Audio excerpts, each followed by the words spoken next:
Hi guys, Happy New Year. To celebrate the new year, I'm going to show you how to make the most delicious Blondie in a mug.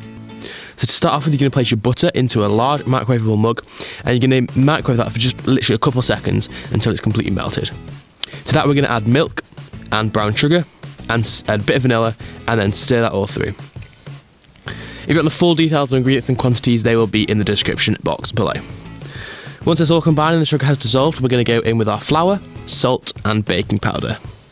Stir that all through and you should form a lovely smooth batter. You need to stir it until all the flour lumps have gone.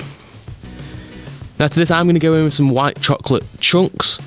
Now you don't have to add these are completely optional, and you could also go in with other things like some soft chewy caramels. They'd be delicious in here. So wipe off that fork, you don't want to waste any of this batter, and then you're going to microwave that for about 1 minute. Now my microwave is 800 watts, so if yours is different you might need to up it or decrease the time.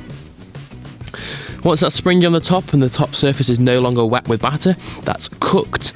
So you can take that out. I like to serve mine with a scoop of vanilla ice cream and some more white chocolate shavings. Thank you guys for watching. Make sure you like, subscribe. You can click here to see my last video and here to see a video randomly selected by YouTube for you.